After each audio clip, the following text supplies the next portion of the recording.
The evidence already paints a bleak picture of what's happening to the Uighurs in the far west of China. Alleged arbitrary detentions, mass internments, disappearances and forced sterilisations. Now, the British lawyer who prosecuted Serbian leader Slobodan Milosevic is about to start a so-called People's Tribunal looking into the fate of the Uighurs. Critics say it's work that should be conducted by the UN. Are the UN's hands tied, effectively? Probably, yes.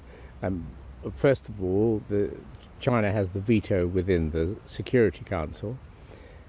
In other bodies, such as the Human Rights Council in Geneva, it's the principal funder or a principal funder, and it would be unrealistic to think that that body could commission a fully independent evidence-based inquiry. That's very unlikely to happen, and therefore we get on with it. There is a long tradition of people's tribunals, the first led by the philosopher Lord Bertrand Russell into alleged criminality by US troops in Vietnam. Another looked into the killing of dissidents in Iran, and another, led by Sir Geoffrey, has looked into the forced harvesting of organs from prisoners in China. The tribunals have no power, but instead seek to set out the evidence. For the Uighurs, it means assessing if genocide is being committed. The evidence emerging at the moment is not particularly, as I understand it, and I have formed no view of any kind one way or the other, but there's not at the moment a great deal of evidence of killing. So it might be one of the other limbs that would be material to determination of the question of genocide. For example, the limb for which forced birth control could be relevant.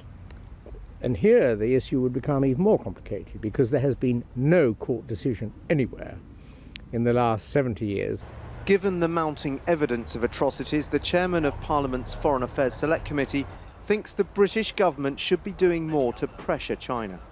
I think the UK should speak out more, and certainly when we see that the connection between some of the organisations that have links to us, which have connections to either the enforcement or the propaganda of a violent and repressive regime in Xinjiang, should cause us to have doubts as to whether or not we should do business with them. Over the next year, Sir Geoffrey Nice and his colleagues will rule on whether China is guilty of genocide or crimes against humanity.